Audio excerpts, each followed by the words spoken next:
Hello guys, welcome to today. Yeah, so welcome back to my YouTube channel, Alice TV. And for today, I'll be reviewing a Yoruba movie titled "Secrets Behind Our Marriage." Yeah, okay. When I first came across this movie, you'll find it on Yoruba Old on YouTube. I saw Lateef Adedimeji and moving. In my mind, I was thinking maybe it's like all these show that you just be two people, then they'll be talking about how they've been navigating through their marriage. And guys, I'm not interested in that. So I almost skipped the movie. So I decided to check out the movie. So I realized that it has so many actors, so many castings. So it's not actually about their real life marriage. So I'll be talking about the storyline, the good parts, the bad parts, the part they can actually improve on, the rating, and what to expect in part two of Secrets Behind Our Marriage. Yeah, and I'll be talking about these things generally. That's it. However, before I continue, if you are new to this channel, kindly click on the subscribe button. Be a part of this channel. Also, hit the bell button so that you can get notified whenever I drop any new video. Also, for those that do not have Prime Amazon subscription, yes, I did a movie recap of Gang of Lagos, so you can click on the link above so that you can actually watch it. I narrated the whole movie there. Yeah, it's like me bringing Prime Amazon to you guys. So that's just it. Then let's just dive right into Secret Behind Our Marriage. So this movie was written by Fumilayo Omikunle, this woman here. And when I saw that she was the one that wrote the movie, I felt my head, I was like, well, let's see what this movie is going to be all about. I mean, she produced it as well. So that means she owns the money. So all I can say is that she actually tried to cast good people or good actors for the movie. Now, so the movie is about a lady played by Bimpe Adedimeji. She played BC, then the husband played Debo, and then a few of their friends and so on like that. So this lady, she's one fine, beautiful young lady. She and Debo met at the beauty contest, the youth of their community, they organized, she won, and then okay, he made advances towards her, and then they got married. Hey, after marriage like this, wahala, boss, kasala, boss, yabo. That one started treating her like trash, call me daddy. Even my mother was like, okay, use air for me, don't do this, you respect me. In fact, at the point she wanted to serve the guy water, and he was like, gbele mi lórí, ìyẹn tún bẹ̀rẹ̀, ṣé orúkú ni? She eventually had to kneel down to serve him water. Anything the lady does after they got married, like everything just changed. The love the guy had for the girl changed. I mean, somebody you've been telling your friends that, oh, I love that girl is beautiful, cool, calm, calculated, and so on like that.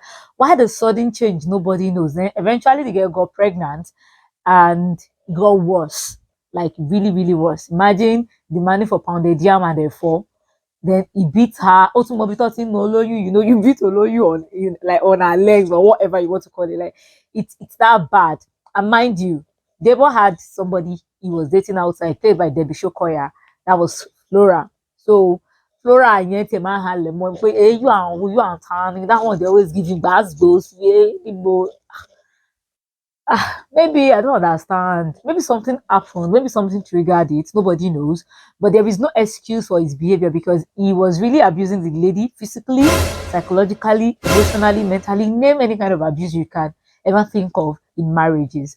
So he was treating Flora well. And at the end of the day, he proposed to Flora.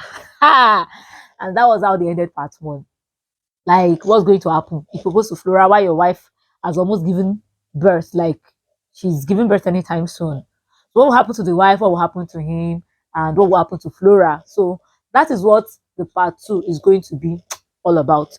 The good parts of this movie, number one is the storyline. At least so far so good. I'm enjoying the storyline. The storyline is making sense, and hopefully, they end it on a good note because I can sense where this my sixth sense telling me this movie is going somewhere, but no, my body is saying possible.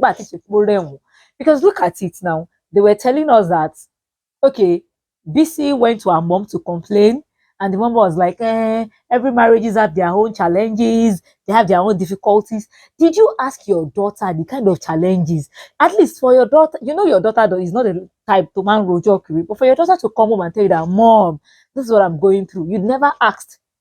I mean, okay, ṣé kò lù ẹ́, ṣé kò ṣe lè, but no, máa fara dà. I don't understand why these Yoruba movie makers are always preaching máa fara dà, especially ìyà, like domestic abuse. Farada what? Hey, and ratio. So I still like the storyline so far, so good. In short, hopefully they end it on a very good note. Another good thing I like about the movie is the dressing, the costuming. Yeah, they tried, the makeup artist did a great job. Categorically, I would say the subtitle is okay. If I'm going to rate the subtitle, I rate subtitling 6/10, which is above average. The only problem I have with this subtitling is the big English they were putting there. Jabs or jab or jaba, like, excuse me, use the normal English we all understand. Not be say I go they watch a Yoruba movie, they read subtitles or they check subtitles, can't they check Google for the meaning. Yeah, if not to see what you about share mistake. It don't make sense, you know, to job. Maybe they use the English where everybody sabi well. Like that one is actually better. So well, I would still say the subtitling is on my good part. And the production, the videography, the cinematography rather, and editing, it was actually neat and it was great, like no doubt about that. So those are the good parts of this movie. Now the bad part of this movie is I do not understand why they had to put this scene of this youth stuff. Like I understand they wanted to tell us how Debo and the lady met, but they could have, shortened that part, reduced it to a certain extent. Yeah, it was just too long. First do president speech, king prayed, then contestant walking, they asking questions like, what you do? It was too much, it was too long. Another thing is, I don't understand. You do movie, you spend money on movie, you cannot buy two microphones. So the boy has to be doing, yeah, take, carry phone, microphone run, give contestant, carry and run, give judge back to ask question. Hello, not a microphone now, be megaphone or what is it called? How much are they selling that you cannot buy? That's another bad thing. Then another thing is, I don't understand this particular scene in this movie. This was after the beauty contest, and this lady was like they cheated her, that they made BC win because Debo was interested or was calling dibs on BC. Like that scene was so unnecessary. Like after that, we did not even see anything like that again.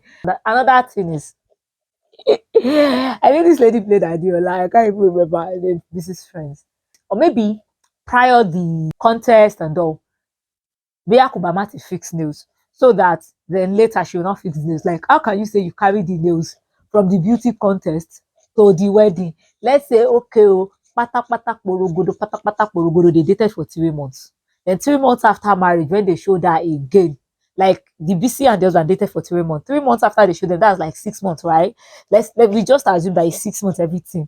So you have been carrying the same nails you carry for 6 months. You are carrying it for it's not possible. And so far, I think those are just the bad parts of this movie. Any ugly parts? Well, no, not at all. So if I'm going to be rating this movie, let me see. I'll be rating this movie 7/10 because, like I said, so far so good. The storyline is dope. The acting is dope. I like Adedimeji Lateef in this movie. He really played the bully, like the bullying husband in this role. Like he played it so well. Maybe it actually fits him. Like he really played it well, shouting on the wife, and he was not even asking the wife ridiculous things like some men they do it.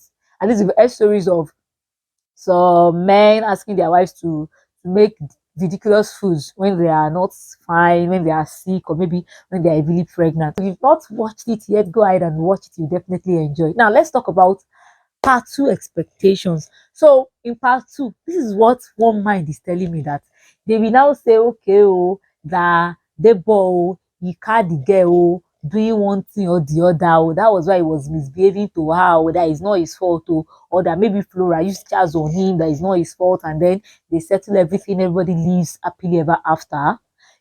Either that, and if it is that, then it is going to be a very terrible ending, because that means they are encouraging domestic abuse in general, psychological, anyone marriage abuse.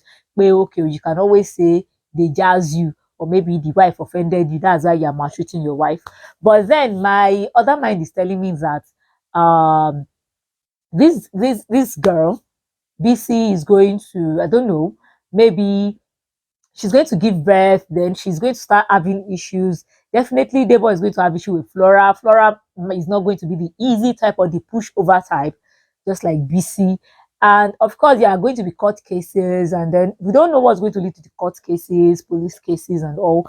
But hopefully, BC comes out of this unscathed, like on earth, and victorious at the end of the day, such that everybody would know that, or would actually say, okay, oh, last, or Yoruba people have started to say no to domestic abuse, because most of their movies are always supporting domestic abuse. So basically, that's my part two expectation. Seems these guys are really coming back, or maybe they should stop writing stories, because let's not lie, their stories ó máa ń ní kéle, kò kí ń sábà make sense at the end of the day. Now look at it, they are acting this, like this movie, the story belongs to somebody else entirely, and it's actually making sense. Now you said Sienna, Sian, exactly. So I guess they should just stop writing movies themselves. They can always outsource it, and they can always make the movie themselves. There's no big deal in that. Anyways, we've come to the end of movie review with Alice TV for today, and then I will see you guys some other time. Love you guys. Bye.